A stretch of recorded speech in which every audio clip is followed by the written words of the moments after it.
You're in serious trouble, black folk, not only in Selma, but all over America and all over the world, because the world is in trouble. Your biggest enemy is not the white man. Your biggest enemy is your ignorance of the white man. Fear and ignorance is your number one enemy. Get the lockdown. 1,600,000 in prisons. In the greatest nation on earth, she has the most prisoners of any country on the earth. Why is that? Come on, minister, come on. Come on, minister. A nation that gives her people the greatest opportunity of any nation on earth. But she's the biggest consumer of alcohol and drugs of any nation on earth. Why is that? Preach, minister, preach. A nation that has the best road system, the best transportation system, the best governmental system. This nation, above all the nations of the earth, has the best almost of everything. But she leads the world in crime and violence and murder and mayhem and debauchery and sin.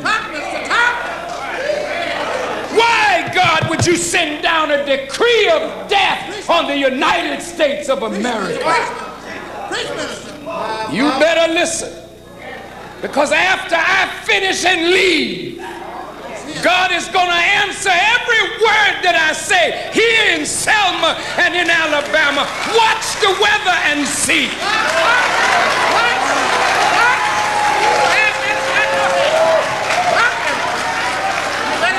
He's sick of you and your foolishness. And he's sure sick of the government and white folk and yourself.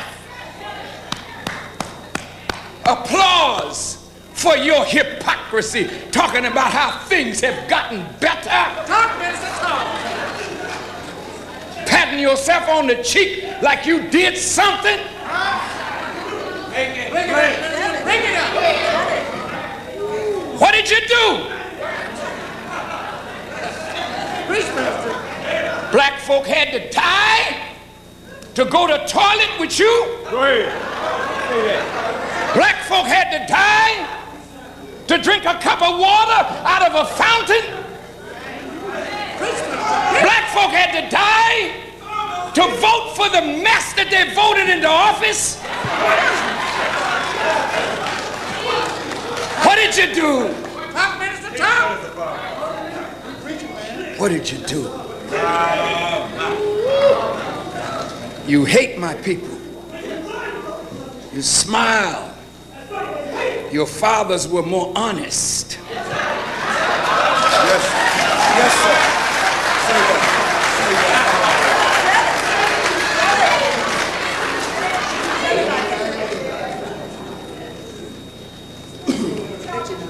Here's O.J. Simpson. He's innocent in a court of law for murder, but he's responsible. I really don't understand that. How could a man be innocent of murder yet responsible?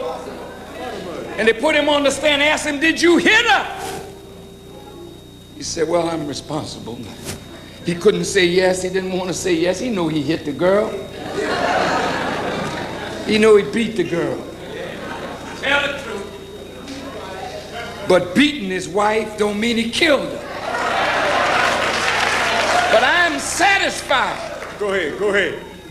That no man can kill another human being and get away with it with man's law and find refuge in God. Come on, minister. Your fathers killed us. Come on, minister. And juries let them go and called it justifiable. But God said you gotta answer for what your fathers did.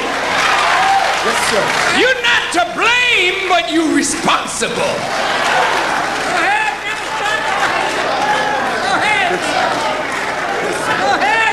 no white person in this audience that had a hand in our enslavement.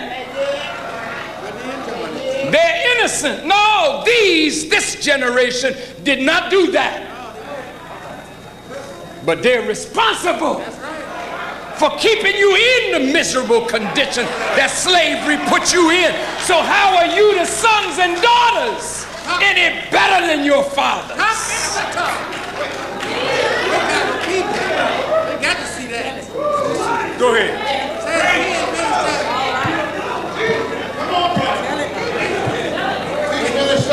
A decree of death has been sent down on America by God. Bring it. The same plagues that he put on Pharaoh are now inside America. The Federal Emergency Management Act, which was set up by Congress, a fund to help pay the tremendous cost of calamities. Every year they got to keep going back to Congress for more money because the calamities are happening so fast, one right behind another, that the funds are being depleted. Well, who controls that? I don't make rain. I don't make snow. And white folk don't either. You could arrest me, but why don't you arrest God for sending tornadoes and wind and storms and flood and hailstones? Why don't you arrest God for sending pestilence, and soon famine will come? You will see. The Bible says you will look at your little fat babies with the thought in mind of eating your own children. These are the days coming in the next few years on your beloved America, because God is angry with America and he's angry with you.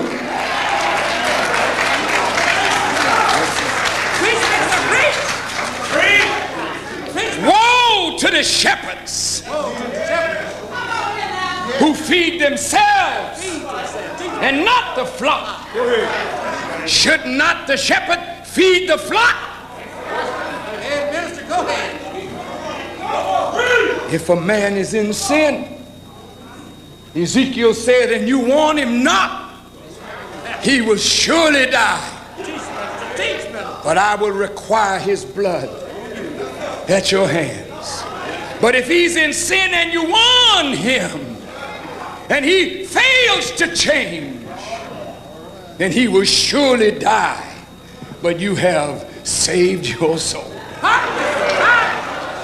I'm trying to save my soul. So I'm going to warn you. I don't care whether you like what I say or don't like what I say. If you're afraid, then get up and go on home. But death will walk home with you. Death will come in your door with you. You won't escape the wrath of God for your foolishness. The wages of sin is death. Now let's see why God sent down his decree of death on America. And then I'm out of here. You can do with it what you want. But if you play games with religion, I'm telling you, your jig is up. If you play games in politics with the lives and well-being of the people, I'm telling you, your jig is up. Go ahead, minister, go ahead. And if you out here gang-banging and killing your brother and sister, making mothers and grandmothers grieve as you send their grandchildren to their final resting place, I'm warning you. If you love blood that much, then God will give you a lot of your blood to drink like water, and the bloodthirsty enemy that has killed us all the days of our life, he's prepared to take you down in big numbers now. That's right. You can take it or leave it. I don't have no notes. I didn't come here with a prepared text. I came to stand up and see how God would use me in Selma, Alabama. And if I answer something going on in your heart and in your mind, don't give me no credit or no honor. All credit, all praise, all honor belongs to God. I'm just a servant that is here and soon will be gone. But the truth will set you free. Did you know that the wicked in the days of Noah had a very violent society? They were violent and they were wicked. And the Bible says every imagination of their hearts was continuously to do evil. So God sent Noah, told him build an ark. People laughed, people mocked. He preached 150 years and that was too short. Because the people, see, when they're playing and they're playing with God, they always want more time to continue in their foolishness. And one day when they weren't paying attention, God told them, get in the ark. Take your family and close the door. And everything in is locked in and everything out is locked out. And the people saw a cloud forming and they said, oh, it's just going to be another rainy day. Yeah. But they didn't know the cloud kept forming and kept forming. And the rain kept coming. And the Bible said they were partying. They were dancing. They were popping their fingers. The divine destruction of America. Can she avert it? America is the greatest nation on this earth and the greatest nation in the last 6,000 years. But America and her people,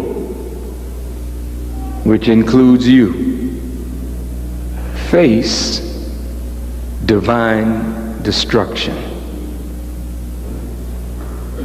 The question is, can she avert it?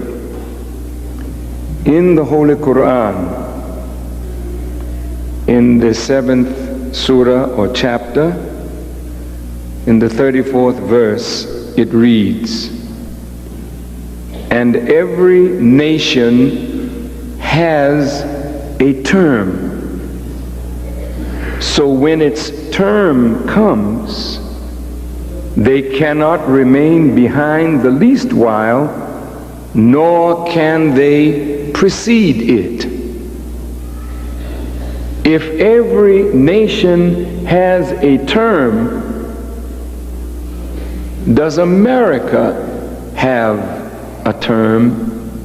And if so, what is the time? A term is a time or period to which something lasts. It is a period of time to which limits have been set.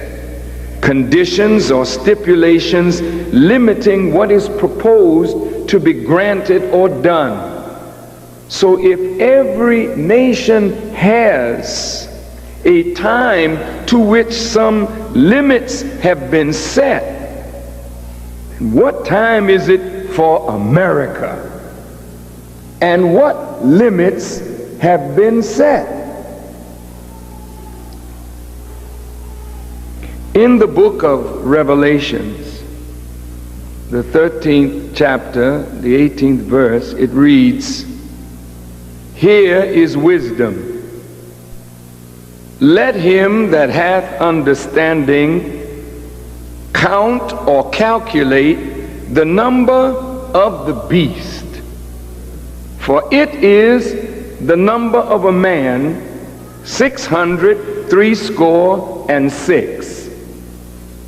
Some translations say it is the number of a man 666.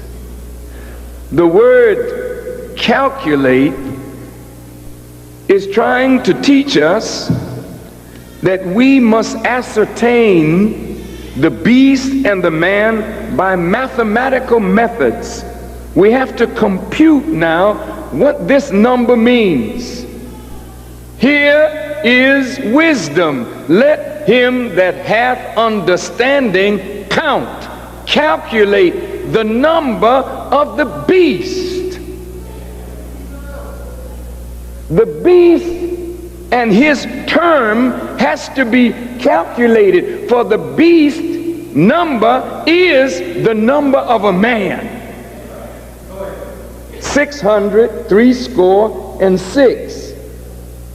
So we're dealing with a man that has characteristics like a beast. The book of Revelations closes, or is the closing of the Bible.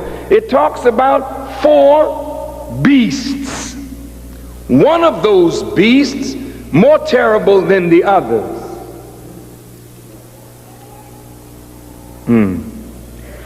And that beast was taken and utterly destroyed, and its body given to the burning flames. Now you have a beast being destroyed, and you have fire, and you have to calculate time.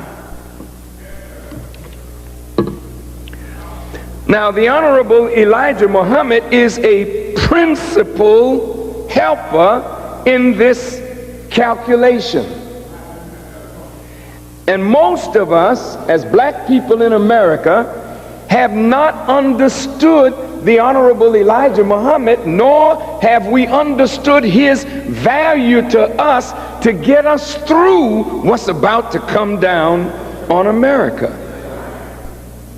Now, either Elijah Muhammad is a man from God or he is not. If he is not, then we can dismiss me and what I have to say. But I don't think that you can dismiss me. And if you cannot dismiss the student, then you certainly cannot dismiss the teacher. Now,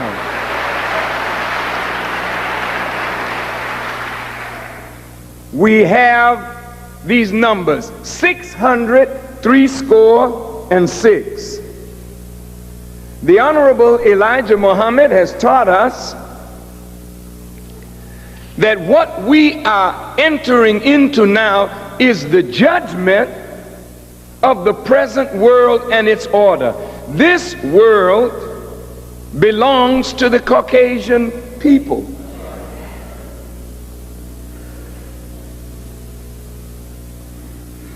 The number of the beast and the number of the man. The Honorable Elijah Muhammad said the beast is a man, but the number of the beast is compared to the number of the original man, which is also on the number 6. The Holy Quran and the Bible teach us that God made man on the 6th day, I think it was.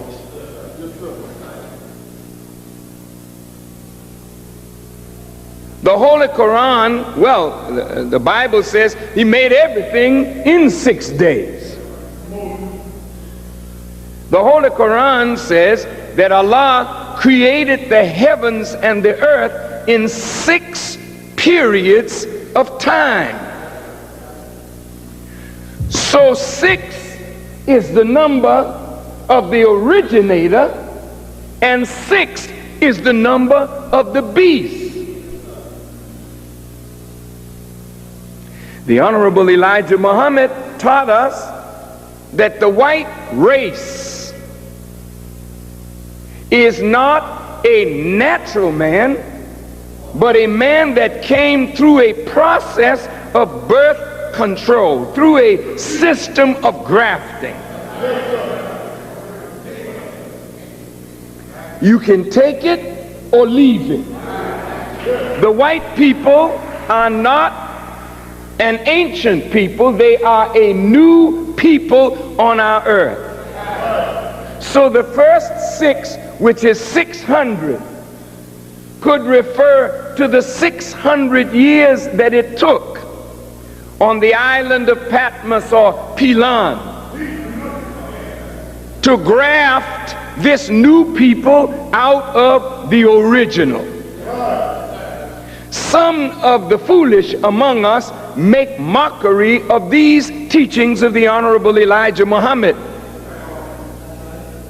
I was being interviewed by a Harvard scholar, Dr. Henry Louis Gates, and Dr. Gates was saying how brilliant he thought the Honorable Elijah Muhammad was to craft this mythology, to get so many people to believe in this mythology. And I said to Mr. Gates, I said, sir, it's interesting to me that rather than give Elijah Muhammad credit, things that we believe in now and things that we know say can't happen in real life. You know, we tend to want to believe certain things, especially if it's in the Bible. We do have no evidence and no proof that these things is working out that way. Logically, scientifically, or even spiritually. You know, we want to believe it. And the problem with it is that black people seem to take the thing more literal than every other group of people. And it's not so it was written. We tend to want to believe everything literally because it is written in the Bible. For instance, when we hear about Moses throw down a rod and it turned into a snake, and the Egyptians throw down for them rod and them turn into a snake, and one rod eat up the other rod them, and then him hold up back the rod and it turned back in a rod, which it was actually a snake according to what them say. And we actually believe that these things really happen literally. We never question it, and we can't question it because we don't have the capacity to question these things because it comes from the Bible and because what we were taught. Now if I tell you, say, a spider attack, you will look at me and say, spider can't talk, but it is in African philosophy, African mythology, that there was a spider named Anansi in the Asante Kingdom. We do all sorts of things, and it have a meaning. It have a meaning. If you really read or listen to Anansi's story, it have a direct meaning to human conditions and human understanding of how things run naturally. But guess what? Spider don't talk. That is a human perspective, trying to bring something to people. Spider don't talk.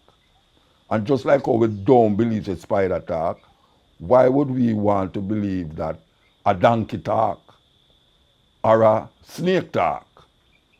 At what point in history or human development that snake used to talk? At what point in history donkey talk? These things is not real. What we have to do is examine what was the writer trying to bring across when he write the story. Not the literal donkey attack. When you say Joshua command the sun to stand still, you really believe, say, a man stand up on the earth and command the sun to stand still when the sun never move? Really? Why we can't go further than what is seen or what was taught to us? Why we can't examine the story? Because maybe if we examine the stories, we would have better grasp what the writer was trying to say, rather than just take the literal story and throw it out there like, say, you know, them call it gospel truth. Gospel truth. What is gospel truth? Because you add gospel to truth, so it will be more truth. That's weird. And we really want to examine it. A lot of the stories in the Bible is not real. They are allegories. And I'm going to give you time for going on your phone and find out what is the meaning of allegory, and you will understand clearer what we're talking about. African people, you have to wake up, man. You have to wake up because we go round and around and around. And we're not getting nowhere, we're coming back to the same place every time. And if you keep doing the same thing the same way all the while, you're going to get the same result. So we have to really examine it. All right.